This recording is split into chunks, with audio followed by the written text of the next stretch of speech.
7월 31일 정치부회 시작합니다. 지난 사흘 민주당이 놀랄만한 속도로 부동산 관련 법을 밀어붙였죠. 어제 국회 본회의를 통과한 주택임대차보호법 개정안이 오늘 바로 시행에 들어갔습니다. 전월세 거주를 4년간 보장하고 인상률을 5%로 제한하는 내용이기 때문에 전세 시장에선 집주인과 세입자 간의 희비가 엇갈리고 있습니다. 대책을 찾던 집주인들은 생각지 못한 속도로 입법이 완료되자 당황하고 있다는 얘기도 들리고요. 세입자들은 주거 안정 면에서 안도하면서도 전셋집 구하기가 어려워지진 않을까 걱정도 하고 있다고 합니다.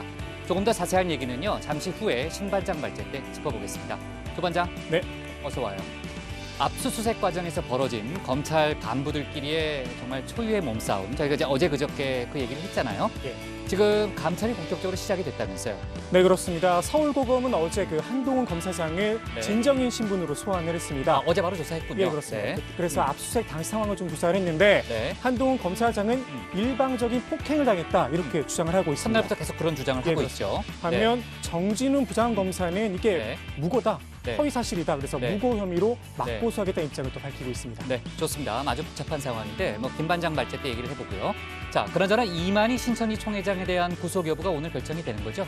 예, 그렇습니다. 오늘 오전 10시 반부터 수원지법에서 그 네. 영장 실질 심사가 지금 진행 중입니다. 아직도요? 예, 그렇습니다. 지금 몇 시예요? 5시 4분이네. 4분입니다. 예, 그렇습니다. 상당히 시간이 오래 걸리네요. 예, 네. 뭐 이르면 오늘 저녁, 네. 내일 새벽에 구속 여부는 결정이 될 걸로 보입니다. 조 반장 오랜만에 야근해야 되네. 우리 내려가서 본격적으로 회의 시작하죠. 네. 갑시다.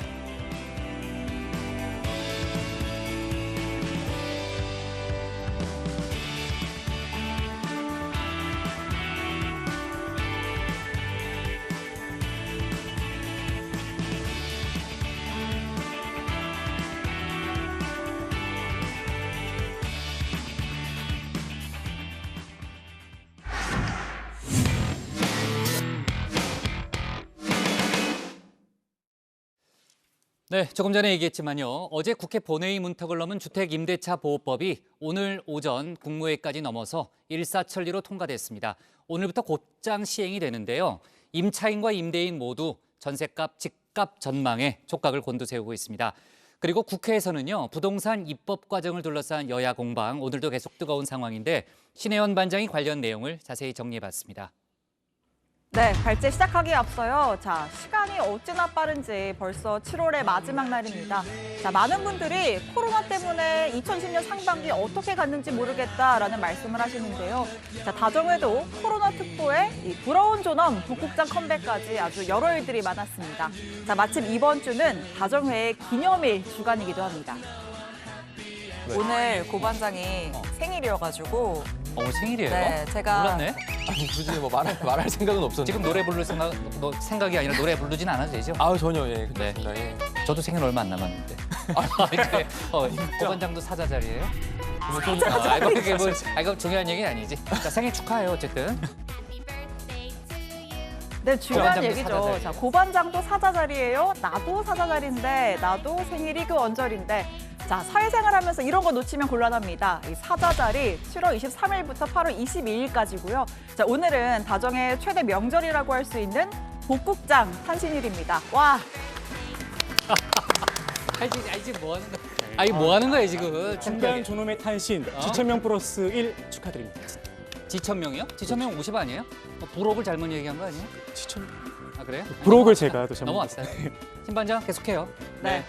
자, 이번 주에 유독 또 뉴스가 많고 바빴는데 이 두 분 모두 이 행복한 주말을 보내시길 바라겠습니다. 자, 오늘 사자자리 운세를 한번 보니까요.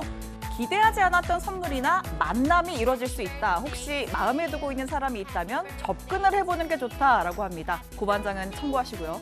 자, 본격적으로 발제 시작하겠습니다. 자, 그제 법사위, 어제 본회의 문턱을 넘은 주택임대차보호법이 오늘 임시국무회의까지 일사천리로 통과됐습니다. 자, 이것뿐인가요? 곧바로 문 대통령 재가와 관보 게재를 거쳐서 공포까지 됐습니다. 오늘부터 곧장 시행입니다. 이제 임차인이 거주할 수 있는 기간이 2년에서 4년으로 늘어나고 임대료 증액은 5% 이내로 제한됩니다. 우리 국민의 38%가 전월세 주택에 살고 계시는데 이 법이 시행되면 이분들의 삶이 보다 안정될 것으로 기대합니다. 이 국무회의는 통상 화요일에 열리죠. 정세균 총리가 기존 일정까지 취소하고 오늘 임시회의를 소집했습니다. 시행 시기를 단 며칠이라도 앞당겨야 혼란을 최소화할 수 있다는 판단입니다. 이 만기 때마다 집주인 눈치를 봐야 했던 세입자들은 대체로 환영하는 분위기입니다. 일단 2년 더 살 수 있다는 게 가장 반가운데요. 하지만 이제 막 재계약을 앞둔 세입자들은 걱정이 또 상당합니다. 서울의 전셋값은 57주 연속 올랐고 특히 아파트 전셋값은 7개월 만에 최대 상승폭 기록했습니다. 정부의 논의를 지켜본 집주인들이 이미 가격을 훌쩍 올렸는데 신규 계약에는 5% 상한 규정이 적용되질 않습니다. 사는 사람한테만 5%이지 다음 새로운 임차인을 저기한테 전세 줄 때는 그게 아니잖아요. 또 임대인이 마음대로 올려서 놓고 4년 후에는 집주인이 또 그만큼 올릴 거 아니에요. 그러니까 임차인도 크게 좋을 일은 없어요. 당장 한 2년은 더 마음 편하게 산다는 거는 좋겠지만 네, 무엇보다 이 전세 물량 자체가 씨가 말랐다는 얘기가 나오는데요.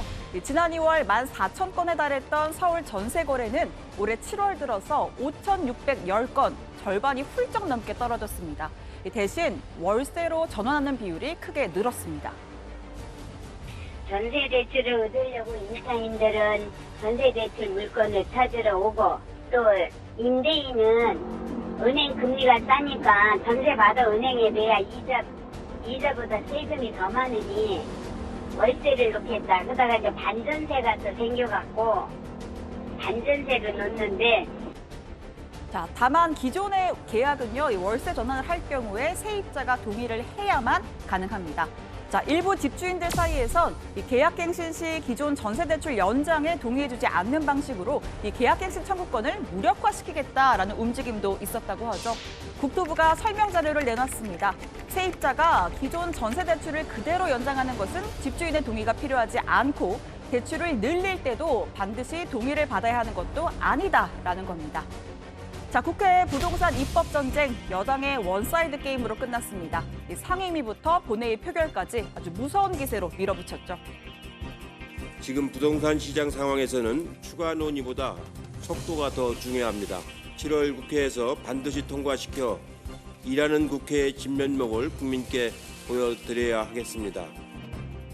통합당은 소위 구성도 심의도 없었다, 이 절차적 하자를 지적하며 회의장을 떠났습니다. 결국 관련 법안들 법력권의 단독 표결로 통과됐습니다. 그만큼 시급했다라는 게 민주당 지도부의 입장이지만 또 당내 일각에서는 지킬 건 지켜야 했다는 자성의 목소리도 나옵니다. 지금 모양은 쏙 좋은 모습이라고 보기는 어렵습니다. 176석의 의미라는 게 시물이 밀어붙어가서라도 하라는 뜻이 아니고 국회에서는 다수결의 폭력도 문제고요. 또 법안 표결에 참여한 정의당에서도 이 비판의 목소리가 나왔는데요. 부동산 문제의 시급성에는 동의하지만 민주당의 일방 독주는 반드시 되짚어야 한다고 주장합니다. 모든 의원에게 공평하게 주어져야 할 입법 권한이 증발했습니다. 상임위는 당정협의, 본회의장은 민주당 의원청에 다를 바 없게 됐기 때문입니다. 국회는 민주당이 원하는 시간에 민주당이 원하는 법안만 처리하는 곳이 아닙니다. 또 통합당은 아예 난동 수준의 입법이라고 평가절하하기도 했습니다. 주호영 원내대표는 이 자신이 23억 원의 시세 차익을 봤다는 주장에 대해서 자기들 정권에서 폭등한 책임을 찌질하게 돌렸다라며 당분간 팔 수도 없지만 제가 고맙다고 해야 될지 참 웃픈 사정이라고도 이야기했습니다. 자, 반면에 민주당은 세입자 보호제도의 대혁신이라고 자평하면서 더 강력한 추가 대책을 준비하고 있다. 국지적인 교란 행위에 대해서는 단호히 대처하겠다는 입장입니다. 나머지 부동산 관련 법안도 다음 달 4일 본회의에서 통과시키겠다는 뜻 분명히 했습니다. 자, 청와대 발제 여기서 정리하고요. 들어가서 관련 이야기도 나눠보겠습니다. 2년 더 살고 5% 이내로 새 임대차법 오늘부터 시행입니다. 네, 어제 저희가 이제 국회 본회의를 통과한 이제 주택임대차보호법 얘기를 했고요. 뭐 상당히 빨리 통과가 될 것이다. 오늘 이제 국무회의가 잡혀 있다는 얘기까지 했고요. 국무회의에서 이제 통과될 수도 있다 이런 얘기를 했는데 바로 통과돼서 오늘 이제 시행까지 이르게 됐습니다. 그 아까 이제 신반장도 얘기했지만은 정세균 총리가 아예 일정까지 바꿔서 국무회의를 주재했네요. 네, 일단 뭐 내용부터 설명을 좀 드리면 네. 자, 세입자는 이 추가 2년의 계약 연장을 요구할 수 있게 되고요. 또 이때 임대료는 직전 계약액의 5%를 초과해 인상할 수 없도록 하는 이 주택 임대차 보호법 개정안이 오늘부터 바로 시행이 된 겁니다. 자, 원래 말씀하신 대로 국무회의가 다음 주 화요일, 그러니까 8월 4일에 예정이 돼 있었는데 오늘 긴급 임시 국무회의를 열고 의결을 했습니다. 이 시장 혼란을 줄이기 위해서는 속도가 중요하다라는 판단 때문인 것으로 보입니다. 네, 아까 이제 그 신반장 집중발제 때 나왔던 정세균 총리의 발언을 들어보니까요. 그 우리 같은 경우에는 38%, 그러니까 국민의 38%가 전월세 주택에 살고 있다. 그러니까 그 법이 시행이 되면은 이분들의 삶이 보다 안정될 것이라는 게 아까 이제 총리의 얘기였고요. 아까 민주당이 세입자 보호 제도의 혁신이라고 그랬던가요? 네, 혁신이라고 그렇게 이제 평가를 하고 있다고 그랬는데 후속 법안도 빠르게 통과시키겠다는 입장이라면서요. 네, 민주당 김태년 원내대표는요. 그동안 750만 무주택 가구는 2년마다 불안에 시달려야 했다라고 하면서 세입자 보호의 대혁신을 이뤄냈다 이렇게 자평했습니다. 다만 일부 지역에서 시장 교란 행위가 벌어지고 있다고 인정을 하면서 언제든 더 강력한 추가 대책을 준비하고 있다라고 덧붙였습니다. 자, 단기적인 혼란이 있을 수 있지만 향후 큰 틀에서는 주택 시장이 안정될 것이라는 게 민주당의 입장입니다. 이 종부세 인상 같은 나머지 법안들은 다음 주 본회의에서 통과시킬 예정입니다. 미래통합당이 계약갱신 청구권 도입으로 전월세 가격이 폭등한다고 주장하고 있습니다. 제도 도입의 취지를 훼손하고 주택 시장의 혼란과 교란을 부추기는 자극적 선동입니다. 네, 이번 주 국회가 아주 시끌벅적했는데 다음 주도 그렇겠네요. 다음 주에 이제 또 본회의가 예정이 돼 있으면요. 지금 민주당은 부동산 입법 추진 과정에서요. 통합당도 부동산 폭등 책임에서 자유로울 수 없다 이런 언급을 했고요. 통합당은 전 정권, 그러니까 정책 실패의 책임을 왜 전 정권에게 돌리느냐 이렇게 또 맞서는 그런 상황이기도 했죠. 네, 그렇습니다. 오늘 그 주호영 원내대표가 라디오 프로그램에서 인터뷰를 했는데요. 자신이 소유한 서초구 아파트가 많이 올랐습니다. 23억 원의 시세 차익을 남겼다는 주장이 제기되는 것에 대해서 자기들 정권에서 폭등한 책임을 찌질하게 저에게 돌린다 이렇게 주장을 했습니다. 문재인 정권에 대해 제가 고맙다고 해야 할지 참 우픈 사정이라면서 살짝 비꼬기도 했는데요. 그러면서 심지어 같은 진보 진영에서도 책임 전가가 너무 심하다고 주장하고 있지 않느냐 이렇게 지적을 하기도 했습니다. 아, 그러니까 범 여건 내의 부동산 비판론을 얘기하는 거군요. 네, 그렇습니다. 그 대표적인 게 그 주진영 열린민주당 최고위원인데요. 2016년 민주당이 영입한 인사로 그 국정농단 청문회 때 박근혜 정권에 대한 소심 발언으로 이름을 알렸습니다. 아무튼 그 주 최고위원은 자신의 페이스북에 요즘 어리둥절하게 만드는 뉴스가 넘쳐난다면서 집값 폭등이 새누리당 시절 시작됐다는 민주당 주장에 대해서 벌써 6년 전 이야기다. 주호영 원내대표의 부동산 급등을 비난하는데 해당 국회의원들의 부동산 자산 가격 상승액 중 대부분은 현 정부 들어서 올라간 것이다. 이렇게 지적을 했습니다. 아, 신반장. 그 통합당이 정의당 쪽에요. 연대하자 이런 제안을 했다고 들었는데 그건 어떤 배경이에요? 그러니까 어제 이제 본회의에서 정의당 네. 강은미 조금 전에 의원의 들어봤던 발언을 그 제가 발언이죠? 들려드렸는데 네. 그러니까 정의당의 입장은 부동산 입법의 시급성에는 공감을 하고 있지만 민주당이 또 일방적인 의회 운영을 해서는 안 된다는 겁니다. 자, 어제 심상정 대표도 이런 이야기를 했습니다. 이번 입법 과정을 지켜보면서 착잡하고 우려스러운 마음을 금할 수 없습니다. 미래통합당의 발목 잡기 관행을 고려하더라도 이번 입법 과정은 매우 무리했습니다. 오로지 정부안의 통과만을 목적으로 한 전형적인 통법부의 모습으로서 사실상 심의 과정이 생략됐습니다. 또 다른 의원들의 관련 법안들은 배제하고 오로지 민주당이 원하는 법안만 골라서 다뤄졌습니다. 그러니까 이 통합당에 대해서 비판하지 않는 건 아니지만 민주당도 잘못이 있다 이런 주장이 나오는 건데요. 자, 아무튼 이런 목소리가 정의당에서 나오는 걸 두고 통합당의 하태경 의원이 민주당의 입법 독주를 막기 위해 적극적으로 연대를 하자 이런 이야기를 한 겁니다. 자, 민주당은 야당을 타도 대상으로 보고 정의당은 활용 대상으로 본다면서 필요할 때만 이용하고 안 그러면 내팽개친다 이렇게 또 지적을 하기도 했고요. 그러면서 이 박원순 서울시장 사건을 보면 정의당의 신진 정치인들도 통합당과 비슷한 인식을 갖고 있다 이렇게 주장을 했습니다. 하태경 의원의 뭐 제안을 들어봤고요. 그래서 정의당 반응이 어떻게 나와요? 그러니까 공교롭게도 방금 제가 전했던 이 하태경 의원 발언 바로 직후에 같은 프로그램에서 정의당 전 의원을 인터뷰를 했어요. 아, 그래요? 네, 김종대 전 의원을 인터뷰를 했는데, 자, 김종대 전 의원, 이 하태경 의원은 정의당을 물어뜯는 재미로 정치하셨다고 해도 과언이 아닌 분이라 조금 당혹스럽다면서 이 통합당의 정부 비판에 함께 스크럼을 짜고 같이 가길 원하는 건 지나친 욕심이다, 이렇게 일축했습니다. 지나친 욕심이다. 네, 아무리 뭐 민주당을 비판한다고 해서 뭐 이제 김 전 의원의 말입니다. 수구 세력에게 길을 열어주는 건 말도 안 된다, 이렇게 주장을 하면서 우연히 같은 이야기를 할 수도 있지만 연대라는 말을 쓰기엔 과도하다, 이렇게 답변을 했습니다. 네, 김종대 전 의원이 뭐 어느 정도의 뭐 영향력을 갖고 있는지 모르지만 지금 그 발언만 놓고 본다면은 뭐 쉽지 않을 분위기네요. 네, 뭐 전 연대는. 의원이지만 지금도 정의당에서 이제 한번도 평화위원장인가 역할을 또 맡고 있거든요. 그러니까 지도부랑 소통이 어느 정도는 되겠죠. 기본적으로 뭐 정의당 분위기를 반영한 네. 발언이겠죠. 네. 자, 그리고요. 오늘 나온 여론조사 중에요. 통합당이 민주당을 앞서는, 그러니까 서울 지역입니다. 서울 지역에서 앞서는 결과가 나왔다고요. 네, 리얼미터가 TBS로 실시한 여론조사인데요. 서울 지역 미래통합당 지지도가 민주당을 앞선 것으로 나왔습니다. 통합당이 40.8%, 민주당이 31.4%로 9.4%포인트 높습니다. 조국 전 법무부 장관 사태가 진행되고 있던 지난해 10월 2주 조사에서 자유한국당이 민주당을 근소하게 앞섰던 이후 43주, 약 10달 만입니다. 박원순 전 서울시장의 시청 직원 성추행 의혹, 이해찬 대표의 서울은 천박한 도시 발언에 수도 이전 주장이 지지율에 영향을 준 것이라는 분석입니다. 네, 뭐 여론조사 기관의 이제 분석인 거죠. 그렇게 이제 분석을 하고 있다는 거고. 그리고요, 김 반장, 이재명 경기지사가요, 토지거래 허가제 도입을 검토하고 있다, 이런 얘기가 나오는데 맞는 내용입니까? 네, 토지거래 허가제는요, 이제 투기가 우려되는 지역 등에서 집을 살 때 지자체장에게 허가를 받도록 하는 조치입니다. 경기도가 이 토지거래 허가제 도입을 유력하게 검토 중인 것으로 확인돼서 어제 뉴스룸에서 처음으로 보도를 했는데 잠깐 들어보시죠. 실거주가 아니면 허가를 내주지 않는 식으로 논의가 진행 중입니다.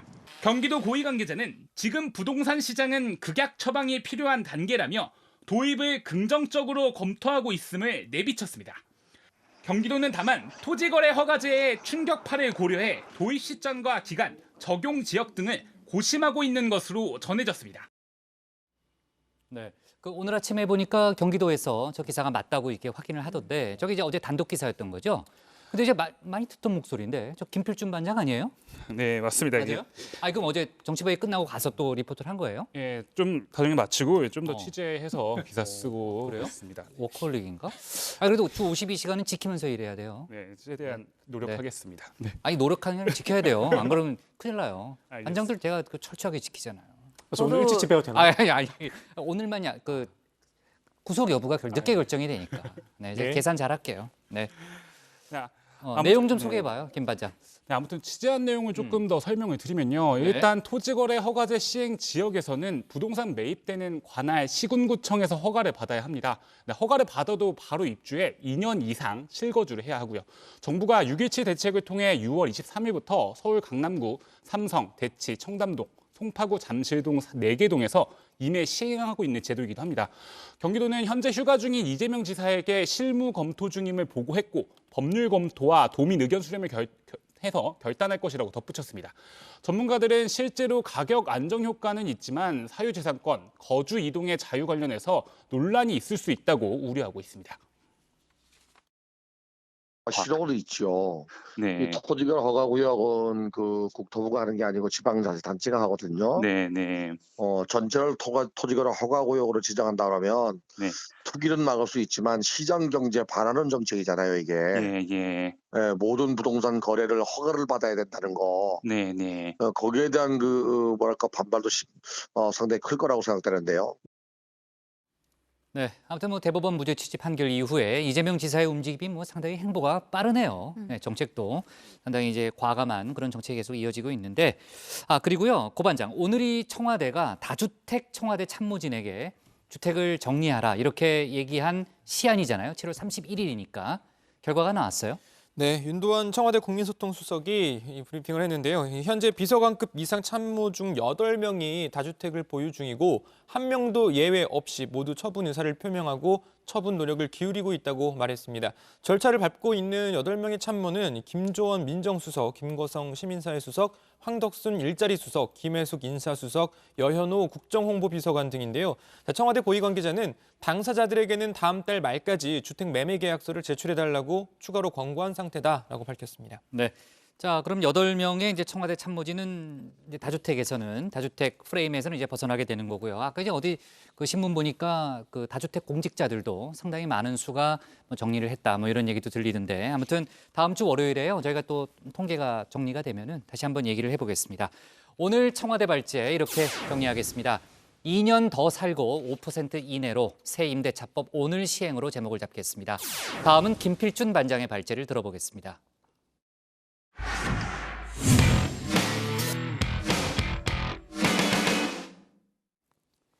이른바 검언유착 의혹 수사가 검찰 간부들 간의 육탄전 논란 이후 더 복잡한 양상으로 전개되고 있습니다. 몸싸움 관련해서 한동훈 검사장이 어제 서울고검에서 조사를 받은 데 이어서 관련 논란이 정치권으로까지 옮겨붙은 분위기입니다. 관련 내용을 김필준 반장이 정리해봤습니다. 이틀 전 터져나온 압수수색 육탄전, 사상 초유의 검사 내전으로 불리고 있죠. 그런데 이젠 국회 외전으로까지 번지고 있습니다. 여야가 오늘 아침부터 날선말을 주고받았는데요. 폭행의 당사자로 지목된 정 부장검사의 행동을 두고서 정반대의 평가를 했습니다. 저는 오히려 정모 부장검사가 자신의 직분에 좀 충실하다 보니까 이런 좀 해프닝이 벌어지지 않았나라는 그런 생각이 듭니다. 그 당시에 아마 정 부장이 상당히 심리적으로 압박을 받았거나 여러 가지로 좀 복잡했던 상황이 아닌가 싶습니다. 물론 한 검사장을 두고서도 공방이 이어졌습니다. 법원이 발부한 압수수색영장을 집행하는 과정에서 일어난 겁니다. 예. 근데 법원이 발부한 영장이면은 뭐 차려서 있어야 한다고 저는 생각합니다. 예. 저항이 있을 수가 없죠. 받아들여야죠. 근데 아무리 검사장이라 하더라도 그 뭘 어떻게 있겠습니까? 네. 이건 도저히 살이 안 맞다고 생각해요. 이 영장을 갖고 집행하는 방법도 이 절차와 순서가 있습니다. 그냥 무슨 뭐 혁명문도 아니고 그냥 막무가내로 가서 상대가 전화했다. 그걸로서 전화 의심을 하고 이와 같은 폭행을 했다는 거는 저는 있을 수 없다고 봅니다. 네, 어제 처음으로 소개했던 코너죠. 히든 싱크입니다. 나오는 싱크, 그러니까 목소리를 듣고 어느 당인지 맞추는 건데 오늘이 제가 정치부회의 마지막 날이니까 다시는 못 보게 됩니다. 참고로 불과 몇 달 전에 국회의원들이 한동훈 검사장을 향해 한 말들인데요. 직접 들어보시죠. 우리 한동훈 부장 정도 되면? 최고의 검사라 그러셔가지고. 예, 둘 다 민주당 소속 의원들이었습니다. 이렇게 불과 지난해 국정감사에서만 해도 분위기가 정반대였죠. 아마 한 검사장이 지금 저희 정치부회의를 본다면 이런 노래가 떠오르지 않을까요?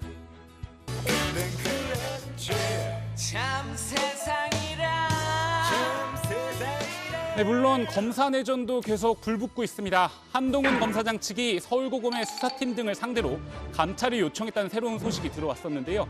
중앙지검이 한 검사장이 물리적 방해를 했다고 밝힌 건 허위 사실로 인한 명예훼손이라는 겁니다. 한마디로 한 검사장은 때리지 않았는데 왜 때렸다는 식으로 수사팀이 공보를 했냐며 이건 허위 사실이다, 이렇게 감찰을 요청한 겁니다. 이어 조금 전에 나온 보도인데요. 서울고검이 어제 한 검사장을 상대로 진정인 신분으로 불러 문제의 압수수색 상황을 조사했다고 합니다. 관련 속보는 나오는 대로 전달을 해드리겠습니다. 물론 한 검사장과 수사팀의 싸움은 하루 이틀 일이 아닙니다. 먼저 시작은 지난 18일입니다.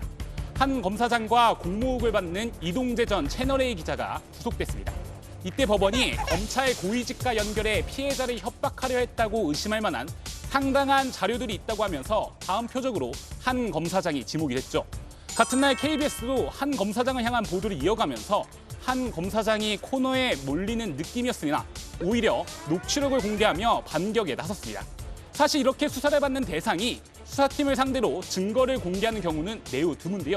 그러다 대망의 검찰 수사 심의까지 왔습니다. 심의가 한 검사장은 수사도 기소도 하지 말라고 했죠. 같은 날 법원도 이동재 전 기자의 압수수색 절차에 일부 하자가 있다는 걸 인정했습니다. 그러다 29일인 그제 육탄전까지 발생한 겁니다. 이어 오늘까지도 공방이 오가고 있습니다. 이렇게 지루한 공방전 때문일까요? 수사팀장이던 정진웅 부장검사가 공개한 사진에 실수가 있었다는 지적이 나왔습니다. 언제 어디서 찍은지를 드러내는 사진에 메타데이터를 지우지 않았다는 건데요. 이렇게 지금 저도 바로 확인을 해볼 수 있습니다. 이 사진이 정 부장검사 쪽이 제공한 겁니다. 그런데 바로 상세 정보만 눌러보면 언제 어디에서 찍힌 건지 나오는 거죠. 하지만 메타 정보를 지우지 않아 이렇게 어느 병원에 누워 있는지까지 알려지게 된 겁니다. 그런데 어수선한 검찰과 달리 내심 웃고 있는 수사기관이 있습니다. 바로 경찰인데요. 어제 당정청이 발표한 권력기관 개혁 방안에 경찰에 힘을 실어주는 모습이기 때문이었습니다. 그러나 마냥 웃을 수만은 없습니다. 왜냐? 경찰 내부에서 혼란이 발생할 수 있다는 우려가 나오기 때문인데요. 예를 들어서 설명을 해드리겠습니다. 먼저 JTBC가 위치한 마포경찰서 조직도입니다. 경찰서장을 중심으로 형사과, 교통과, 정보보안과 등이 수직적으로 그려져 있죠. 모두 다 서장의 지시를 받는 건데요. 하지만 앞으로는 같은 건물을 쓰지만 조직도는 다르게 그려질 수 있습니다. 형사과는 국가수사본부가, 교통과는 시도지사의 위원회가 지원합니다. 그리고 보안과는 국가경찰, 그러니까 경찰청의 지휘를 받게 됩니다. 다시 말해 한 지붕 세 가족인데 지휘 혼선이 발생할 가능성이 있는 겁니다. 이외에도 정보경찰 논란 등이 있는데 그건 들어가서 자세하게 얘기 나눠보겠습니다. 오늘 발제 정리하겠습니다. 검사 내전이어 국회 외전까지. 한 지붕 세 가족, 경찰은 괜찮을까? 네, 어제 이제 권력기관 개혁 방안에 대해서 그동안 오랫동안 준비해 왔던 거고요. 여러 가지 평가가 나오고 있죠. 이제 전체적으로는 이제 권력기관을 개혁해야 된다라는 그런 명분에 대해서는 찬성 목소리가 많은 편이고요. 이제 다만 이제 디테일 부분에 들어가서 몇 가지 이제 개선점이 필요하다는 그런 목소리도 추가로 나오고 있는 그런 상황인데, 그 경찰 관련해서는 이제 경찰 권력이 상당히 커졌기 때문에 그 비대해진 경찰 권력을 제대로 통제할 수 있는 장치는 있는 것이냐라는 부분에 아마 문제 제기가 많이 있는 것 같아요. 그런 장치들을 앞으로 이제 만들어 갈 것으로 일단 보이고요. 그 마지막에 얘기했던 정보 경찰 부분 있잖아요, 조반장. 예. 그 논란은 예전부터 있어 왔던 거 아니에요? 네, 그렇습니다. 그 정보경찰의 민간인 사찰 논란이 있었는데요. 특히나 정치 개입 논란이 가장 컸습니다. 정보경찰이 총선 등에 영향을 미친다는 겁니다. 실제로 20대 총선에 정보경찰이 개입했다는 의혹이 제기가 됐고 실제로 검찰 수사까지 이어졌습니다. 검찰이 박근혜 정부 시절 정보경찰의 선거 개입과 사찰 의혹을 수사 중인데요. 강신명, 이철성 전직 경찰청장에 대해 구속영장을 청구했습니다. 이들은 2016년 총선을 앞두고 불법 선거 정보를 수집하고 진보 교육감 등을 좌파로 규정해서 사찰했다는 혐의를 받고 있습니다. 이어 검찰은 지난해 강신명, 이철성 두 전직 경찰청장을 기소했습니다. 지금은 1심 재판이 진행 중인데요. 다시 말해 전직 경찰청장 2명이 정보경찰의 위법 행위 때문에 재판을 받고 있는데도 당정청에서 정보경찰을 존치시킨 겁니다. 오히려 국정원이 국내 정보에서 손을 뗀 만큼 경찰의 정보 역량은 더 커진 셈입니다. 또 20대 국회 당시 민주당 의원들도 정보경찰을 폐지하자고 주장하기도 했습니다.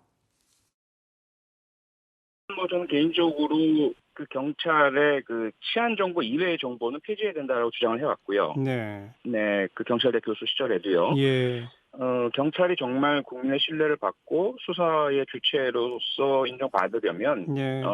이런 정치나 사회, 경제, 문화 분야에 대한 정보 활동을 폐지해야 된다. 네, 이외에도 양웅석 참여연대 공익법센터 실행위원은 어제 국회에서 열린 토론회에서 정보경찰 개혁이 안 되는 이유는 문재인 정부가 정보경찰의 달콤함을 버리지 못하고 있기 때문이다. 이런 비판을 내놓기도 했습니다. 네.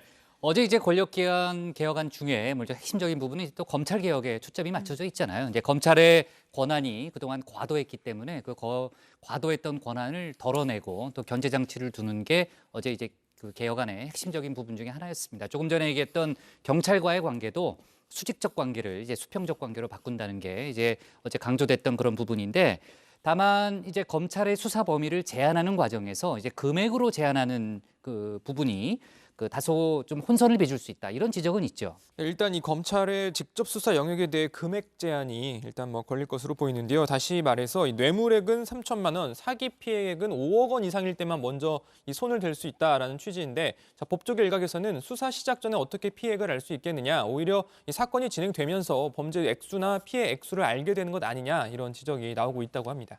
어제는 이제 큰 틀에 이제 전체적인 이제 개혁안에 좀 골자가 나온 거고요. 앞으로 이제 관계부처 얘기를 들으면서 아마 개선점을 좀 마련하지 않을까 싶은데, 신 반장, 지금 민주당 쪽에서는 속도를 내겠다는 그런 분위기인 거죠? 네, 8월 중에 관련 법안을 모두 발의하고 9월로 예정된 정기국회에서 모두 통과까지 시키겠다는 계획을 하고 있습니다. 늦어도 올해 안에 검찰, 경찰, 국정원에 대한 개혁을 완수하겠다는 뜻입니다. 그러면 관련 법안들은 준비가 된 상태예요? 일단 각 개혁안별로 이 담당하는 의원들이 있습니다. 자치경찰제를 맡은 김영배 의원은 더 빠른 시간, 그러니까 가능하면 7월 임시국회 회기가 끝나기 전에 발의하려고 한다라고 했고요. 국정원법 개정안을 발의하는 김병기 의원은 법안은 거의 만들어 놨고 손질만 하면 된다고 했습니다. 따라서 당의 속도에 어느 정도 좀 맞출 수 있을 것으로 보입니다. 앞서 이제 신 반장 발제 때 저희가 이제 국회 상황을 봤잖아요. 이제 부동산 관련 입법, 물론 이제 민주당 주도로 이제 통과가 돼서 오늘 바로 시행까지 들어갔는데, 자, 지금 얘기한 이런 법에 이제 속도를 낸다면은 통합당은 어떻게 나올 것 같아요? 뭐 당연히 이제 네. 가만히 있진 않겠죠. 벌써부터 이제 비판 목소리를 내고 있는데, 자, 통합당은 어제 발표된 개혁안에 대해서 검찰총장을 허수아비로 만들기 위한 작전 회의였다라고 아주 강하게 비판을 했습니다. 이 검찰의 힘이 너무나도 빠졌다라는 분석으로 보이는데, 자, 또 정의당은요, 자치경찰제에 대한 우려를 밝히기도 했습니다. 정의당 김종철 대변인 한 지붕 아래서 칸막이만 치는 무늬만 자치경찰제에 불과하다면 애초 취지와 달리 변질된 게 아닌지 우려스럽다라고 했습니다. 자, 검언유착 의혹 수사 쪽으로 좀 얘기를 옮겨볼게요. 이게 지금 이제 검사들 간의 뭐 일종의 육탄전 논란으로 벌어지면서 상당히 이제 지금 좀 뭐라 그럴까요? 이제 좀 논의가 좀 다른 쪽으로 지금 옮겨진 상태인데, 일단 뭐 그 얘기부터 먼저 짚어볼게요. 그 어제 이제 조 반장이 얘기하기도 했지만은 유심칩을 이제 좀 입수하려는 그런 노력이 있었잖아요. 유심칩에 이제 상당히 좀 신경을 많이 쓴 그런 분위기인데, 실제로 지금 발제를 들어보면은 실익이 별로 없다는 거 아니에요? 예, 일단 수사팀은 이제 한 검사장의 유심을 이용을 해서 텔레그램 메신저에 우회 접속하는 방식으로 대화 내용을 확인하려 한 걸로 알려졌습니다. 하지만 한 검사장이 텔레그램 사용하지 않아서 수사팀은 별다른 소득 없이 유심을 돌려준 것으로 전해졌습니다. 지금은 이제 사실관계가 뭐 서로 이제 주장하는 바가 다르기 때문에 저희가 예단하긴 이르지만요. 일단 한동훈 검사장이 독직 폭행 혐의로 지금 이제 고소한 상태잖아요. 이게 실제로 기소가 될 가능성은 뭐 어떻게들 보고 있어요? 조금 어려워 보입니다. 이제 독직 폭행은요, 이제 수사기관 등에 있는 사람이 체포나 감금을 할 때 직권을 남용하면 처벌을 받는 죄입니다. 일단 대검찰청의 지난해 사법 연관에 보면요, 독직 폭행으로 고발당한 공무원은 6,000명 가량이라고 합니다. 하지만 기소된 건 11명으로 기소율은 불과 0.18%입니다. 0.18%요? 1%도 안 되는 거네요. 네, 그렇습니다. 이제 증거 때문인데요. 피해자의 진술 외에 명확한 증거가 뒷받침되어야 합니다. 모든 기소들이 그렇지만요. 하지만 수사기관에서 발생한 거라 증거를 찾기가 쉽지 않은 걸로 보입니다. 지금도 한 검사장과 정 부장검사가 당시 영상의 존재를 두고서도 서로 대립을 하고 있습니다. 물론 고문기술자 이근한의 경우 독직 폭행 등의 혐의로 징역 7년형을 받았습니다. 하지만 이때도 피해자 진술 외에 명확한 증거가 뒷받침됐다고 합니다. 네, 지금 뭐 영상이 없다고 한다면 지금 나오는 얘기대로 아마 그 명확한 증거를 찾기는 좀 어려울 수 좀 있다, 그런 생각이 들고요. 왜냐하면 지금 주장이 서로 엇갈리고 있으니까요. 자, 지금 검찰 내 분위기, 어제 이제 조 반장도 소개했고 아까 김 반장도 소개했지만은 상당히 뭐 암울하다, 뭐 그런 얘기 아닙니까? 근데 일각에서는 이번 논란이 추미애 장관과 윤석열 검찰총장 간의 뭐 일종의 뭐 신경전, 힘겨루기, 여기서부터 좀 이어진 거 아니냐, 이렇게 보는 시각도 있다면서요. 네, 그렇습니다. 아마 상갓집 파동이라고 기억하시는 분들 기억하죠. 좀 계실 텐데요. 지난 1월 대검 중간 간부가 상갓집에서 검사장에게 항명한 사건입니다. 근데 이때 항명한 검사는 윤석열 총장의 최측근인 특수통 라인이었고요. 항명을 들은 검사는 추미애 장관의 인사청문회 준비단 언론 홍보 팀장이었습니다. 이때부터 추 장관과 윤 총장 라인에 검사들 간의 신경전이 시작됐다는 얘기가 나오는데요. 이번 몸싸움도 그 일환으로 보는 시각이 좀 있습니다. 네, 뭐 추 장관이나 윤 총장이 나가서 싸워라 이렇게 얘기하진 않죠. 그냥 검찰 내부에서 그렇게 보는 시각도 있다는 거고요. 지금 검찰 내부는 뭐 이래저래 시끄럽다고 하는데 그 뭐라 그러죠? 검찰 내부 통신망을 이프로스. 이프로스가 상당히 달아오른 그런 상태라면서요. 네, 이 법무검찰개혁위원회가 지난 27일에 이 발표한 개혁 권고안 때문인데요. 관련해서 일부 검사들의 이 불만이 이어지는 와중에 이 김남수 서울중앙지검 검사가 이틀 전에 검찰 내부 게시판 이프로스에 이 권고안이 검찰의 정치적 중립성을 훼손할 수 있다 이런 취지의 글을 올렸는데 이 글에 검사들의 실명 댓글 200여 개가 달렸다고 합니다. 네, 상당히 많이 달렸네요. 네, 자 좋습니다. 저희가 이제 지난 3일 전인가요? 그게 이틀 전이죠. 네, 지금 이제 검찰 간부 간의 몸싸움으로 벌어지면서 상당히 검찰 내부가 시끄러운데 아마 다음 주에도 지금 이제 감찰이 시작됐으니까 많은 속보가 나오겠네요. 좋습니다. 자, 여기까지 일단 정리를 할게요. 오늘 기사 제목은 이렇게 정하겠습니다. 검찰 내전 충격파 어디까지 가나 경찰 개혁안도 논란으로 제목을 잡겠습니다. 다음은 조익신 반장의 발제를 들어보겠습니다.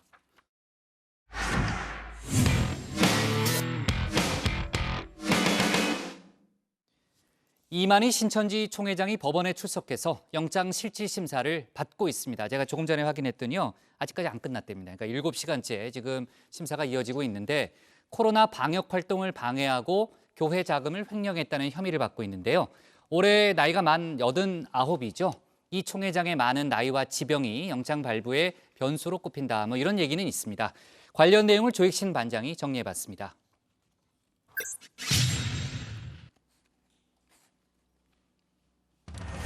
이만희 신천지 총회장이 구속 기로에 섰습니다.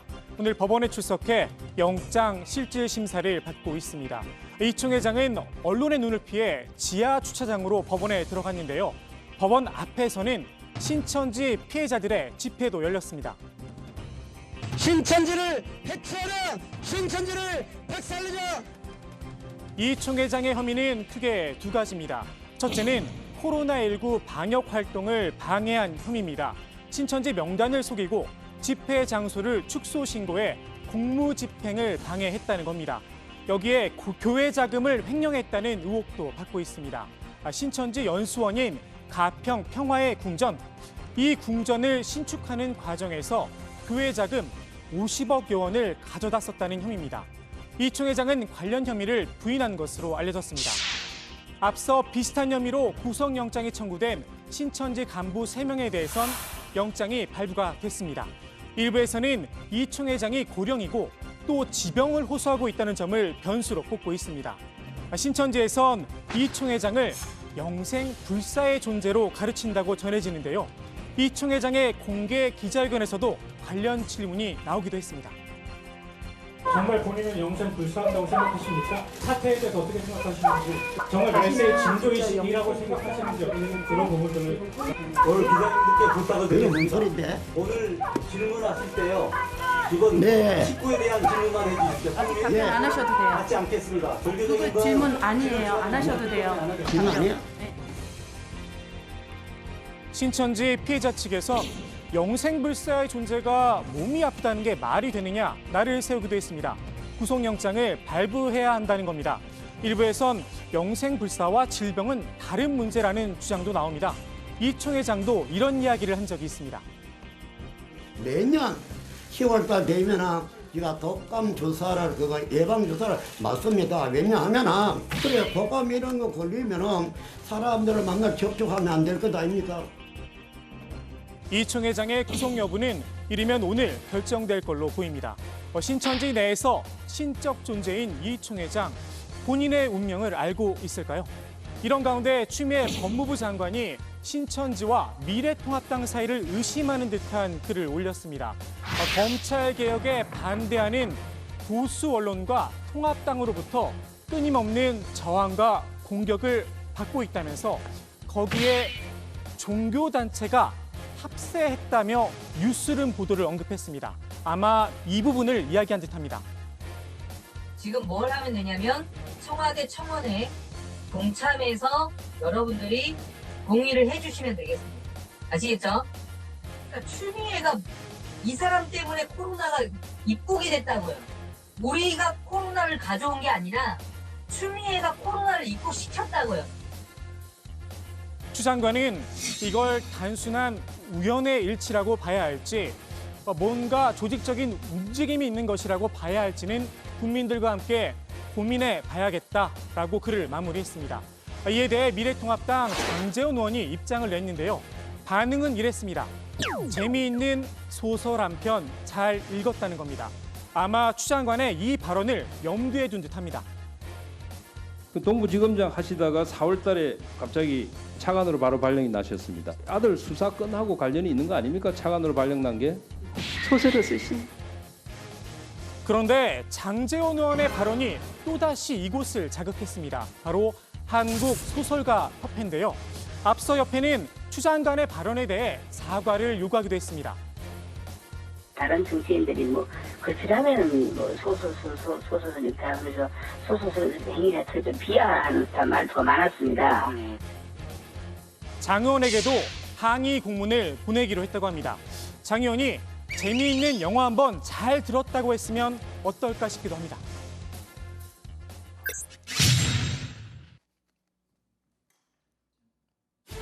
여권 의원들이 검찰의 민주적 개혁을 위해 만든 공부 모임 철험회. 이름이 좀 독특한데요. 술 좋아하시는 분들은 땡땡처럼을 떠올릴 수도 있겠지만 그런 의미는 아닙니다. 본받을 분들에겐 배우고 누구처럼 못된 짓은 하지 말자는 의미에서 철험회라고 이름을 지었다고 합니다. 현재는 정통 국토교통위원으로 있습니다. 제가 국토위에 소속돼 있으면서도 수사기관 감찰기구의 독립성에 대해서 관심을 갖게 된 이유는 순전히 우리 철험 의원님 덕분입니다. 이 토론회는 저희 당에서 주최하는 게 아니고 저희가 권력기관 개혁, 특히 검찰의 민주적 개혁을 소망하는 의원님들이 함께 모여서 공부하는 모임인 철험회에서 주관하는 토론회입니다. 이 철험회가 어제 오늘 언론의 집중적인 관심을 받았습니다. 검찰개혁 이슈 때문이냐고요? 아쉽게도 아닙니다. 열린민주당 최강욱 의원이 페이스북에 올린 이 사진들 때문입니다. 환하게 웃고 있는 의원들의 모습인데 이게 뭐가 문제냐 싶으신 분들도 계실 겁니다.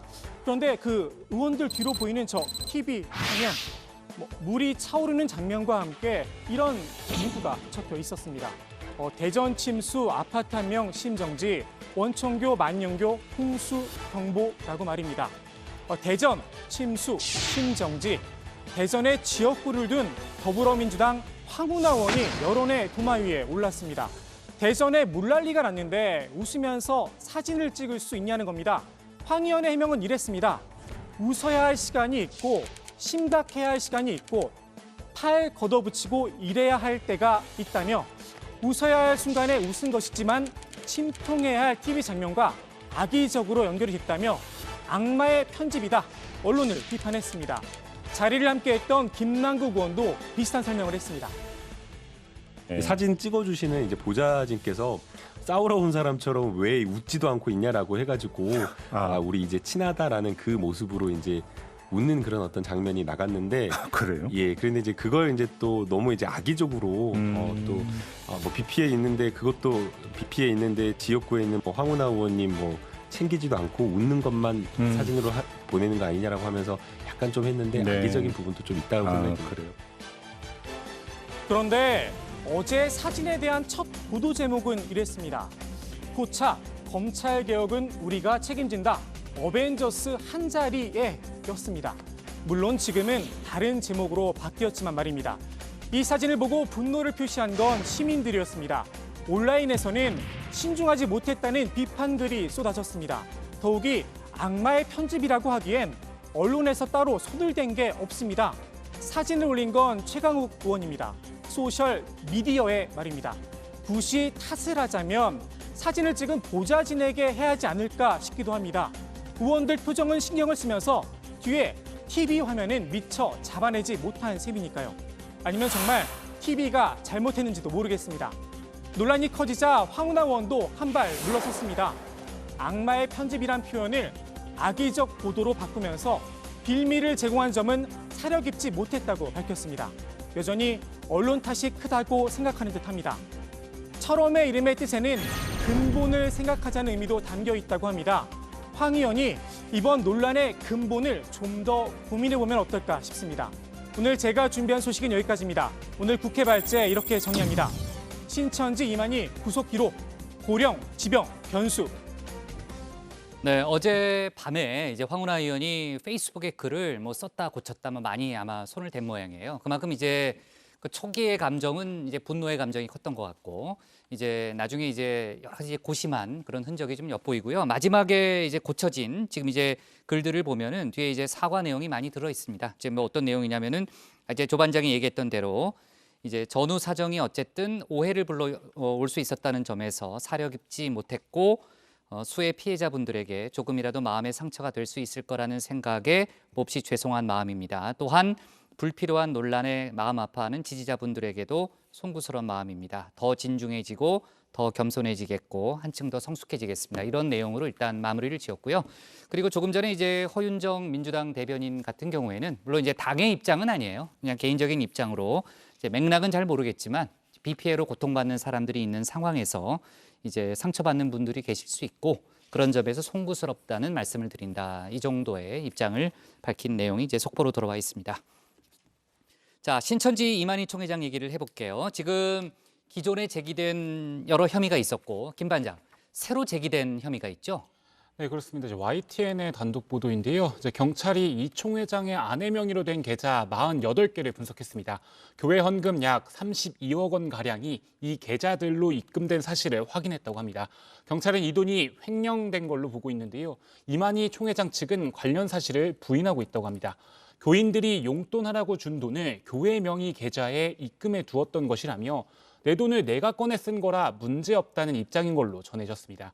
이 총회장 측의 주장대로 교인들이 준 용돈이라면 개인 간의 증여이기 때문에 액수에 따라 증여세를 내야 한다고 합니다. 김 반장, 지금 영장실질심사가 아직도 진행 중이라는 거죠? 네, 그렇습니다. 오늘 오전 10시 30분쯤 시작된 영장실질심사가 아직 진행 중입니다. 심사가 끝나면 이 총회장은 수원구치소로 이동해 결과가 나올 때까지 대기하게 됩니다. 결과는 이르면 오늘 늦은 오후쯤 나올 걸로 보입니다. 중간에 점심 식사를 했는지 안 했는지 모르지만 아무튼 그냥 계산대로라면 7시간이 넘은 그런 상태고요. 상당히 영장심사가 길어지고 있다 이런 생각은 드는데 좋습니다. 다음 이야기로 넘어가 볼게요. 오늘 오후 6시 20분부터 지금 이제 민주당 당대표 후보자들 간의 두 번째 TV 토론이 예정돼 있죠? 네, 이제 한 30분 정도 남았는데요. 네. 자, 오늘 TV 토론 부산과 울산, 경남 이 PK 지역을 대상으로 이뤄집니다. 부울경 최대 현안이라고 할 수 있는 이 동남권 신공항에 대한 각 후보자들 간의 치열한 논쟁이 예상되는데요. 자, 이낙연 의원은 앞서 가덕도 신공항으로 정해졌으면 좋겠다라는 입장을 밝혔고 박주민 의원도 김해공항 확장보다는 가덕도 신공항이 맞다고 이야기한 적이 있습니다. 이 반면에 이 대구 경북 지역에 정치적 기반을 두고 있는 김부겸 전 의원은 다소 조심스러운 입장인데요. 김 전 의원은 각 지역의 균형 발전을 위해서 부산, 경남은 가덕도 등 신공항, 대구, 경북은 통합 신공항을 추진해야 한다는 방향에 무게를 두고 있는 것으로 전해졌습니다. 자, 이와 함께 내년 재보궐선거에서 민주당 소속 부산시장 후보를 공천할지 여부를 두고도 의견이 오갈 걸로 보입니다. 자, 오늘 TV 토론에 앞서서요. 이낙연 의원이 세종시를 찾았는데 행정수도 이전 관련한 본인의 구상을 밝혔다면서요. 네, 이낙연 의원은 오늘 세종시를 찾아서 균형 발전 구상을 발표했는데요. 국회와 청와대 전부를 이전하는 것이 행정수도의 완성이라고 하면서 우선 여야가 합의할 수 있는 국회 세종의사당부터 추진해야 한다고 강조했습니다. 국회 세종의사당은 빠를수록 좋다라고 하면서 원내 지도부도 올해 안에 매듭 짓자는 의견이다라고 밝히기도 했습니다. 행정수도 이전과 헌법재판소 기존 결정이 충돌한다는 지적에 대해서는 여야 합의로 특별법을 만들어서 헌법재판소에 새로운 판단을 얻는 것이 그나마 현실적이다라고 밝히기도 했습니다. 일단은 국회부터 빨리 옮기자는 그런 주장이군요. 네. 자, 한국판 뉴딜 펀드에 관한 얘기도 했다는데 그 얘기는 저희가 아마 TV 토론에 또 나올 테니까요. 저희가 다음 주에 다시 한번 얘기를 해볼 기회가 있을 것 같고요. 그리고 며칠 전에 이제 조 반장이 발췌했던 건데 뉴질랜드 외교부가 이제 그때는 외교부가 아니었죠. 이제 정상 간의 통화에서 그 내용이 나왔던 거고 이제 우리 외교관의 성추행 의혹 관련해서요. 뉴질랜드 외교부도 어제 입장을 내놓은 게 있죠. 네, 그렇습니다. 뉴질랜드 외교부가 연합뉴스와 이메일 인터뷰를 진행을 했는데요. 뉴질랜드 외교부 측은 한국 정부가 이 사건과 관련한 뉴질랜드 경찰의 앞선 요청에 협조하지 않은 것에 대해 실망을 표현한 바 있다 이렇게 밝혔습니다.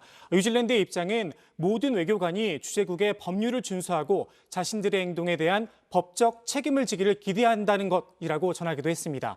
뉴질랜드 외교부는 이 사안에 대해 경찰 수사가 진행 중인 만큼 뉴질랜드 정부는 더 이상 언급을 하지 않겠다 이렇게 덧붙이기도 했습니다.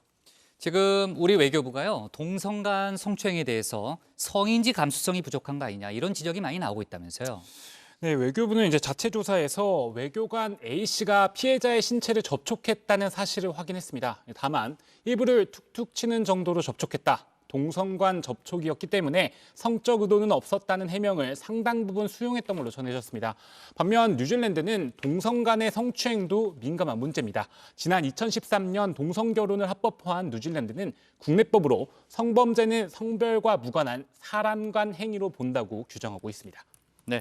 다음 소식으로 넘어가 볼게요. 어제 저희가 이제 박원순 전 시장 관련한 여러 가지 이제 소식을 다뤘는데 이제 회의 끝나기 전에 속보가 하나 들어왔죠. 박원순 전 시장 측에, 그러니까 유족 측의 요청으로 그 휴대전화 포렌식 작업이 중단됐다는 얘기를 제가 했고요. 그때 집행정지 신청을 법원이 받아들인 그런 상태였는데 오늘 피해자 측에서 강한 유감을 표했다면서요.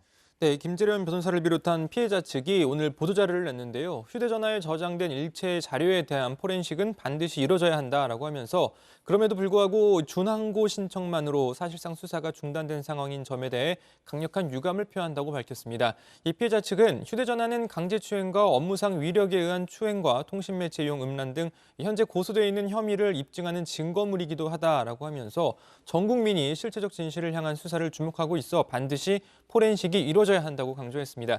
자, 그러면서 해당 휴대전화는 서울시 명의로 되어 있고 기기값과 이용요금도 서울시에서 9년간 납부했다. 자, 이 휴대전화는 가족에게 환부되는 대상도 아니다. 이렇게 말하기도 했습니다. 어제 제가 이제 속보를 전하면서 제가 얘기했지만요. 이게 이제 준항고와 집행정지를 같이 냈잖아요. 그러니까 준항고가 이제 본 소송이고요. 그다음에 집행정지가 이제 가처분인데 어제는 이제 가처분이 받아들여졌습니다. 그러니까 이제 본안 소송인 준항고 부분이 이제 결정이 나면 이제 판단이 이루어지는 건데 시간이 많이 걸린다면서요. 지금 한 석 달까지도 보고 있더라고요. 네. 그렇기 때문에 이제 경찰의 수사가 상당 기간 제동이 걸릴 수 있다 이런 전망이 나오고 있고요.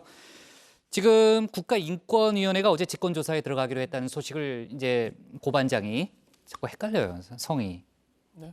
자꾸 고시인데 자꾸 헷갈린다고. 예. 네. 하여튼 고반장이 어제 이제 소개를 했잖아요. 그 국가인권위원회의 조사 방향 상당히 관심이 많이 모아지고 있죠. 네, 지금 인권위가 박 전 시장 의혹뿐만이 아니라 이 서울시의 성추행 사건 대응 시스템에도 문제가 없는지 들여다보겠다는 입장입니다. 그러니까 제도 전반을 좀 종합적으로 조사해서 재발을 막겠다는 건데요. 그렇게 되면 조사 범위가 넓어서 조사를 마무리하기까지 시간이 좀 필요할 것으로 보입니다. 적어도 3개월 정도는 걸릴 거라는 이야기도 나오는데요.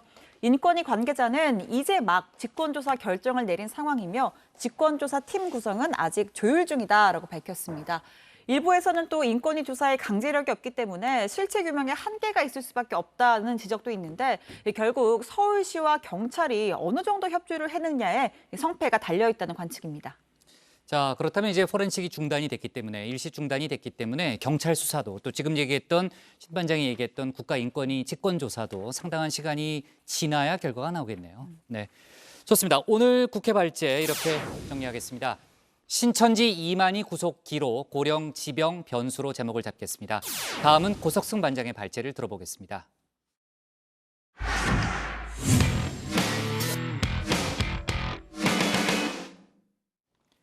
합동참모본부가 오늘 탈북민 월북 사건 조사 결과를 발표했습니다. 탈북민 김모 씨가 택시를 타고 인천 강화도 연미정 인근에 도착할 당시 택시 불빛을 초소 근무자가 봤지만 추가 확인 작업을 하거나 상부에 보고하지는 않았던 걸로 조사됐습니다. 합참은 이번 사건의 책임을 물어서 해병 2사단장을 보직 해임하기로 했습니다. 고반장 발제에서 관련 내용을 자세히 짚어보겠습니다. 네, 탈북민 김모 씨 월북 사건, 탈북을 했던 김 씨가 월북을 한 사건, 북한에서 왔다가 다시 북한으로 넘어간 그 김모 씨의 이동 동선이 오늘 정확하게 공개가 됐습니다. 합동참모본부가 탈북민 월북 사건에 대한 검열 결과를 오늘 발표했습니다. 김 씨가 어떻게 다시 북한으로 넘어갔고 그 과정에서 누가 잘못한 건지 조사를 한 건데요. 자, 우선 김 씨의 이동 동선을 보면서 정리를 해보죠. 자, 합참 검열 결과는 이렇습니다. 자, 김 씨는 7월 18일 오전 2시 18분에 택시를 타고 인천 강화도 연미정 인근에 하차를 했습니다. 그런데 이때 200m 정도 떨어진 초소 근무자가 택시의 불빛을 봤다고 합니다. 자, 그런데 따로 확인을 하거나 상부 보고를 하진 않았다고 하네요. 자, 그리고 김 씨는 오전 2시 34분에 연미정 인근 배수로로 이동을 해서 안으로 들어갑니다.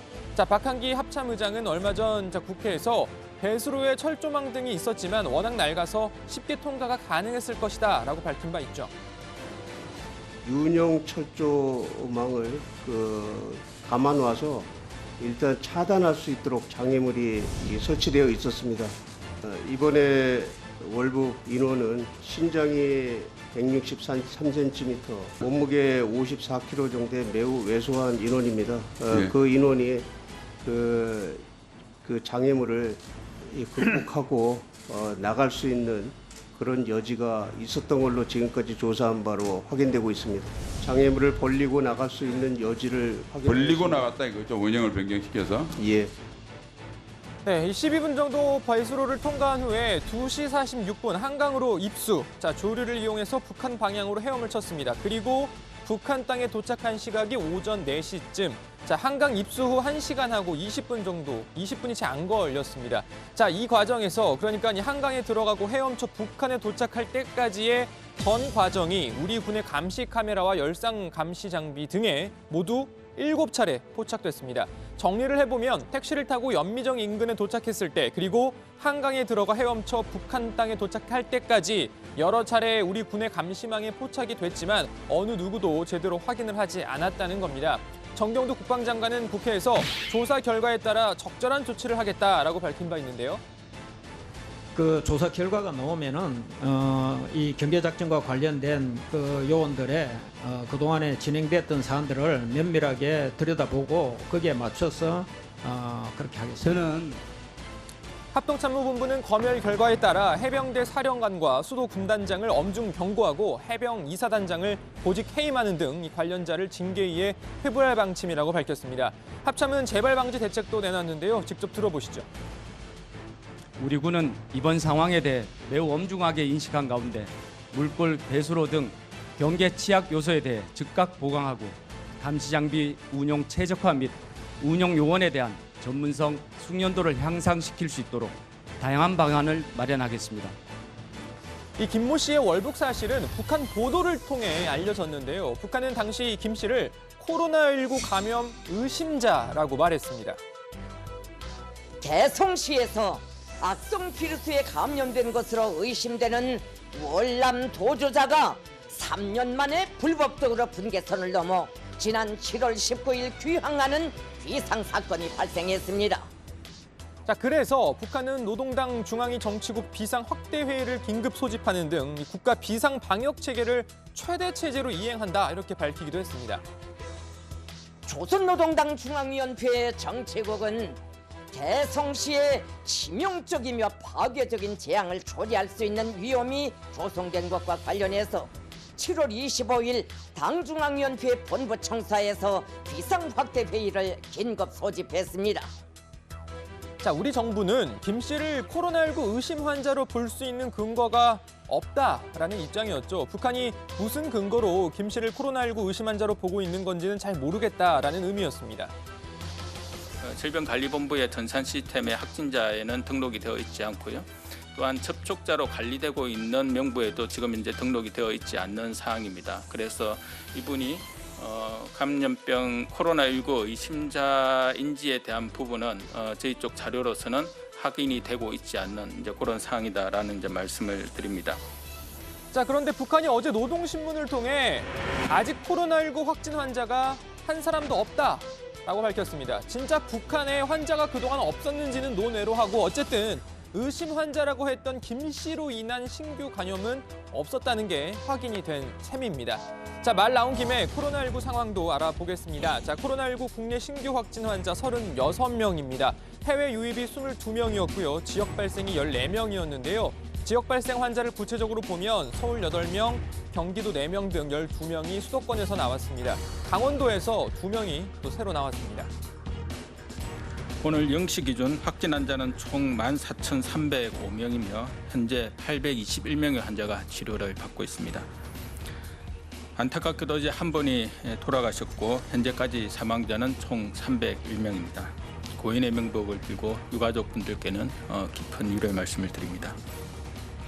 네, 국내 지역 발생 환자가 이전에 비하면 많이 줄긴 했습니다만 우려스러운 집단 감염 사례가 이어지고 있습니다. 강원도 홍천 캠핑장 상황이 심상치 않은데요. 한 동호회 회원 가족 등 18명이 함께한 캠핑에서 확진 환자가 연달아 나오고 있습니다. 어제까지 6명이 나왔는데요. 오늘 오전 경기도 김포 거주 일가족 3명이 추가로 나와서 모두 9명으로 늘었습니다. 18명 중 절반이 코로나19에 걸린 겁니다. 자, 휴가철 많은 분들이 산과 들, 바다와 계곡으로 여행을 가고 있는데요. 요즘 실내 숙소보다 탁 트인 곳에서의 캠핑을 택하는 사람들도 많죠. 자, 그런데 캠핑에서 역시 밀접, 밀폐, 밀집, 이른바 3밀 환경이 만들어질 수 있습니다. 야외라고 방심해선 안 된다는 이야기입니다. 되도록이면 휴가는 한 가족 단위 소규모로 이동하거나 현장에서 휴가를 즐겨주시기 바라며 단체 관광이나 전세버스 등을 통해서 많은 사람들이 한꺼번에 이동하고 또 단체 식사를 하는 것 등은 코로나19의 집단 감염 위험을 높이는 행동입니다. 네, 방금 이 정부 설명을 하나씩 들여다보면요. 자, 먼저 이 이동할 때의 문제입니다. 자, 박수! 오늘 밤에 있을 장기자랑을 기대하면서 저희는 이만. 저기요. 네, 민규 아버님. 저는 그 애들 엄마가 출장 가는 바람에 혼자 봤는데 빠져도 되는 거죠? 그렇잖아도 은미 어머님 혼자서 애들을 데리고 오셔서 영 마음에 걸렸는데 오늘은 그냥 이거다 저거다 말씀하시고 두 분이서 임시 커플, 임시 커플 하시면 되겠다. 자, 이 단체로 전세버스 등을 타고 이동하는 건 주의해달라는 게 방금 앞서 들으신 정부의 설명이었는데요. 이동을 하더라도 버스에서 마스크는 꼭 써주시고요. 자, 그리고 캠핑장에 도착해서도 마찬가지입니다. 호연지기 아시다시피 이 교육 현실이 얼마나 끔찍합니까? 가끔 이렇게라도 하늘과 땅에 가득한 원기를 마시게 해주지 않으면 도저히 답이 없어요. 아유, 그럼요. 그래서 저희도 아주 그냥 길을 쓰고 산과들을 찾아다녀요. 네, 길을 쓰고 산과 들을 다니는 건 뭐 좋습니다만 단체로 식사하고 또 대화하고 하는 건 주의해달라는 게 정부의 당부였죠. 다음 장면도 마찬가지입니다. 나 준이 오빠 여친 처음 봐. 나도. 이쁘지?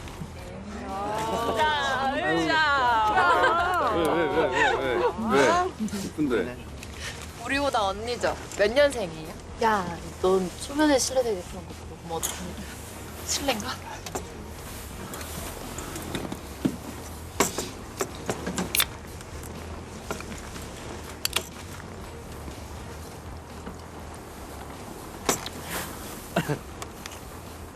저는 내일 모레 40이에요. 자, 이 음주도 단체로 둘러앉아서 하지 말아달라는 게, 되도록 하지 말아달라는 게 정부의 설명이었죠. 자, 휴가철에도 방역 수칙 잊지 말고 건강하고 안전한 휴가 즐기시길 바랍니다. 자, 우선 오늘 발제 이렇게 정리합니다. 월북 탈북민 감시장비 7번 포착, 해병대 이사단장 보직해임. 네, 조금 전에 들어온 속보부터 얘기를 하겠습니다. 아까 앞에서 저희가 이제 검언유착 의혹 수사, 지금 이제 검찰 간부들 간의 몸싸움으로 번진 상태잖아요. 이제 서로를 맞고소하겠다고 나온 그런 상태인데 어제 서울고검이 한동훈 검사장을 불러서 조사를 했죠. 이제 진정인 자격으로 불러서 조사를 했습니다. 그리고 지금 들어온 속보를 보니까요, 서울중앙지검이 그 당시 이제 압수수색 때 벌어졌던 상황을 찍은 그 촬영 영상을 서울고검에 제출했다는 그런 속보가 들어왔고요. 제가 좀 더 자세히 관련 내용을 좀 알아보니까 어젯밤에 그러니까 서울중앙지검이 자체적으로 조사한 진상 결과 그 조사 내용을 서울고검에 보고를 했답니다. 그러니까 어제 한동훈 검사장도 조사를 받았고 또 서울중앙지검 측도 수사팀 측도 이제 관련 자료를 냈고 오늘 당시 이제 촬영 영상을 CD 형태로 만들어서 고검에 제출했다는 그런 속보가 들어왔고 아무튼 지금 이제 서울 양측의 주장이 엇갈리고 있는 상황에서 지금 이제 워낙 사회적으로 또 민감한 좀 이슈가 돼버렸잖아요. 그러니까 서울 고검의 이제 감찰이 상당히 빠른 속도로 진행이 되고 있네요. 네, 뭐 할 얘기 있어요?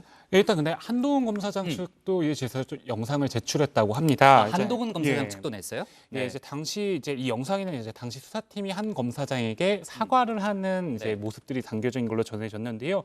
일단 한 검사장의 사무실에도 CCTV가 없어서 폭행하는 장면이 있는 건 아니라고 합니다. 이제 다만 이제 한 검사장이 항의를 하자 이제 사과하는 장면 이런 모습들이 담겨 있다고 하는데요. 해당 동영상은 이제 법무연수원 직원이 찍은 걸로 알려졌습니다. 아까 그 얘기를 안 했구나. 그러니까 중앙지검이 제출한 그러니까 당시 이제 압수수색 상황을 캠코더로 찍었는데 그러니까 서울중앙지검이 오늘 오전에 그 CD 형태로 냈다 그랬잖아요. 그 영상에는 그 충돌 부분, 그러니까 두 검사 간의 이제 충돌 부분은 없대요. 없다는 게 이제 서울중앙지검의 설명이고 지금 이제 김필준 반장의 얘기를 들어보면은 한동훈 검사장이 제출한 동영상에도 충돌 부분 영상은 없다는 겁니다. 그러니까 그 부분은 뭐 동일하고요. 다만 그 이후에 이제 수사팀 측에서 사과하는 내용이 담겨 있다. 한동훈 검사장이 제출한 동영상에는 그러니까 뭐 그 내용입니다. 그러니까 유출 뭐 그런 충돌이 있었다는 거를 유추해 볼 수 있는 그런 상황이라는 게 이제 한동훈 검사장 측의 주장인데. 지금은 뭐 워낙 양측의 주장이 엇갈리고 있기 때문에요. 아마 서울 고검 측에서 최종적으로 판단을 해야 되는 그런 상황일 걸로 봅니다. 저희가 판단하기는 어렵잖아요. 그죠? 네. 자, 코로나 얘기를 먼저 해보겠습니다. 드라마를 정말 많이 보네요, 고 반장. 뭐 알고는 있었지만은 다 예전 드라마들입니다. 다 봤던 거예요. 예, 예전에. 예. 대단해요. 자, 그 조 반장. 홍천 캠핑장 어제 제가 뭐 속보로 끝나기 전에 얘기했었는데 코로나 확산세가 심상치 않네요. 네, 그렇습니다. 지난 24일부터 26일까지 강원도 홍천의 한 캠핑장에서 함께 캠핑을 한 인터넷 동호회 회원 가족들 사이에서 발생한 코로나19가 집단 감염 양상으로 번지고 있습니다. 경기도 성남 가족과 강원도 속초 가족 등이 먼저 확진이 나와서 어제까지 6명의 관련 확진자가 집계가 됐는데요. 오늘 오전에 경기도 김포 부부와 자녀 등 일가족 3명이 추가로 확진이 나온 겁니다. 그래서 홍천 캠핑장 관련 6가족 18명 가운데 확진자는 모두 9명으로 늘었습니다. 방역당국은 해당 가족과의 접촉자들도 검사를 실시하고 있습니다. 네, 정은경 질병관리본부장은 오늘 정례브리핑에서 캠핑장과 관련해서 해당 6가족의 18명이 2박 3일 캠핑을 하면서 1m 이내 근접한 거리에서의 식사를 하거나 대화를 하는 것을 상당 기간 했기 때문에 그런 부분을 통해서 전염이 됐을 것이다 라고 얘기하면서 어디서부터 감염이 시작됐는지에 대해서는 현재 검사와 조사가 진행 중이다라고 말했습니다. 자, 그리고 이 정은경 본부장은요, 아직은 잠복기가 남아있기 때문에 나머지 가족들도 추가로 관찰을 해봐야 하는 상황이라면서 모르는 가족, 또 평상시 일상을 같이 하지 않았던 6가족 간의 접촉을 통해 전파가 되는 사례로 코로나19의 높은 전염력과 또 빠른 전파력을 다시 한번 볼 수 있었다라고 설명했습니다. 네. 자, 본격적인 휴가철이기 때문에 뭐 걱정인데요. 지금 이제 최종혁 반장도 휴가가 있는데 제가 뭐 신신당부했으니까 아마 잘 지키고 있을 거로 보고요. 휴가지에서는 이제 긴장을 풀고 뭐 아까 좀 전에 얘기했지만은 좀 마스크도 내리고 이러기 쉽잖아요. 그죠? 근데 절대로 안 된다는 거잖아요, 지금. 네, 그래서 네. 이제 방역당국도 거듭해서 이 휴가지에서 방역 수칙을 철저하게 지켜달라 당부하고 있습니다. 정은경 질병관리본부장은 불특정 다수가 모이는 여행지, 해변가, 캠핑장, 유흥시설, 식당과 카페에서는 조금 과하다 싶을 정도로 마스크 착용을 하고 거리 두기를 하고 또 방역 수칙을 지켜달라고 거듭 당부했습니다. 그러면서 여름 휴가를 그간 코로나 유행으로 가중됐던 몸과 마음의 고단함을 재충전하고 휴식하는 시기로 잘 활용을 해야 하겠지만 코로나 확산의 위험 시기이기도 하다는 점을 인식해달라고 강조했습니다. 자, 미국 소식도 짚어볼게요. 트럼프 대통령 관련해서 정말 많은 소식들이 들어와 있는데 지금 코로나19로 전 세계 경제 상황이 전반적으로 어렵잖아요. 그런데 미국 같은 경우에는 정말 사상 최악의 2분기 성장률을 기록했다면서요. 네, 그렇습니다. 이제 미국의 2분기 성장률이 이제 73년 만에 최악의 성적표를 내놨습니다. 미국 상무부는 2분기 국내 총생산 GDP 증가율이 연율 기준 마이너스 32.9%를 기록했다고 어제 밝혔습니다. 지난 1분기 코로나19 사태가 시작되면서 마이너스 5.0%로 6년 만에 마이너스 성장으로 돌아선 데 이어서 이번에는 하락폭을 훨씬 더 키운 겁니다. 미국 언론들은 예전 대공황을 넘어서는 역대 최악의 마이너스 성장이라고 일제히 보도하고 있습니다. 참고로 미국은 성장률은 속보치와 잠정치, 확정치로 3차례 나눠 발표되는데요. 어제 발표는 속보치이기 때문에 향후 수정될 가능성도 있습니다. 코로나19로 인한 셧다운 조치 등이 이어지면서 미국 경제에 큰 규모를 차지하는 가계 소비가 극도로 위축된 것이 결정적 요인이란 분석입니다. 그런데 미국만이 아닙니다. 유럽 경제의 맏형으로 불리는 독일 역시 사상 최악의 경제 성장률을 내놨습니다. 독일의 2분기 경제 성장률은 연율 기준으로 마이너스 34.7%를 기록했습니다. 독일 연방통계청에 따르면 1970년 성장률 통계 집계 이래 가장 큰 하락세라고 합니다. 자, 그리고 어제, 그러니까 우리 시간으로 오늘 새벽인가? 하여튼 뭐 미국에서요, 난리가 났었어요. 그러니까 지금 이제 뜬금없이 대선 불복, 대선 연기 논란이 벌어졌죠, 신반장. 네, 지금 미국 대선 얼마 안 남았잖아요. 3개월밖에 안 남았죠. 11월인데 3일이니까. 100일도 안 남았다. 뭐 이런 기사도 봤는데, 자, 트럼프 대통령이 코로나19 확산에 따른 우편 투표 확대에 대한 부정선거 의혹을 제기하면서 이 대선 연기 가능성을 전격 거론하는 폭탄 발언을 했습니다. 어제 올린 트위터 글에서 보편적인 우편 투표 도입으로 2020년은 역사상 가장 오류가 있고 사기치는 선거가 될 것이라면서 미국의 엄청난 곤란한 상황이 될 것이다라고 주장했습니다. 그러면서 이 사람들이 적절하고 안전하고 무사히 투표를 할 수 있을 때까지 선거를 미룬다? 뭐 물음표 이렇게 했습니다. 자, 물음표를 잔뜩 붙이기는 했지만 어쨌든 이 연기를 처음으로 언급을 한 거죠. 이렇게 물음표가 많으니까 의문용으로 이렇게 떠보는 듯한 내용이긴 합니다. 하지만 현직 대통령이 대선 연기 가능성을 본인이 직접 거론한 것이어서 미국 정치권과 언론이 발칵 뒤집혔습니다. 당연하죠. 엄청난 문제죠. 네. 일단 워싱턴 포스트는 어느 곳에도 대통령에게 그러한 권한은 없다고 지적을 했고요. CNN 방송은 우편 투표가 사기로 귀결된다는 어떠한 증거도 없으며 역사적으로도 우편 투표가 대규모 부정선거로 이어진 적은 없다고 보도했습니다.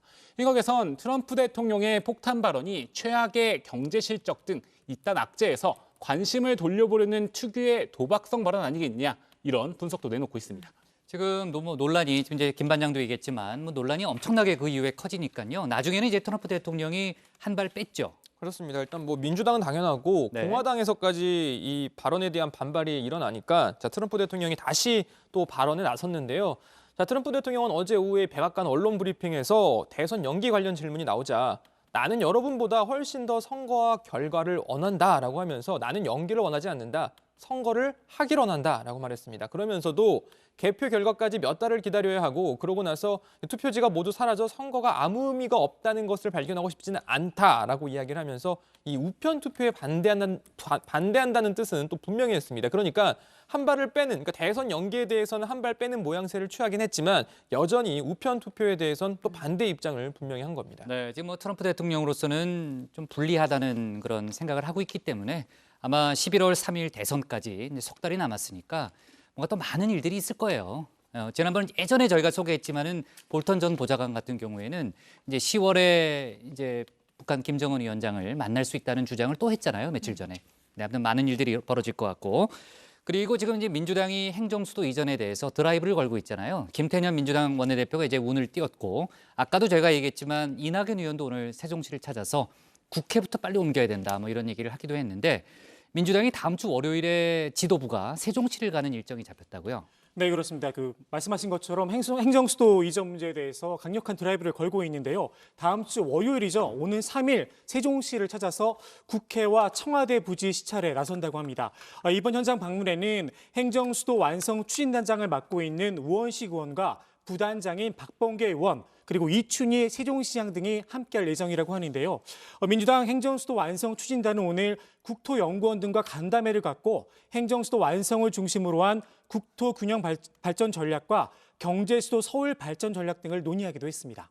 네, 뭐 직접 현장에 가면은 또 많은 얘기가 나올 거고 월요일에 기사거리가 좀 있겠는데요. 고반장을 내가 너무 좋아하다 보니까 자꾸 이제 고반장하고 연결이 되네요.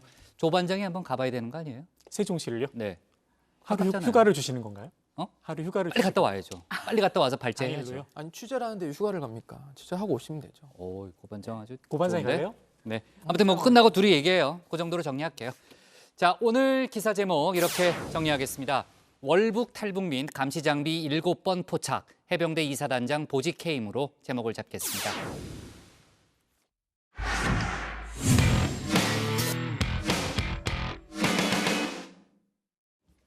네, 오늘 저희가 고른 한 컷은 물난리 대전 복구의 구슬땀입니다. 수마가 핥히고 간 대전의 한 아파트입니다. 토사가 주차장을 삼켜 도로인지 논바닥인지 정말 분간이 안 가죠. 어제까지 겨우 배수 작업을 마치고 오늘부터 본격적으로 복구 작업이 시작됐는데요. 곳곳에서 자원봉사자들이 모여들고 있고 이렇게 군 장병들도 총 대신 삽을 들고 힘을 보태고 있습니다. 또 오전에는 오랜 지역구 의원인 박병석 국회의장이, 오후에는 이낙연 의원이 다녀가기도 했죠. 시리에 빠진 대전 주민들에게 위로의 손길이 이어지고 있는데 아직 중부지방이 장마 영향권에 머무르고 있어 걱정이 끝나지는 않았습니다.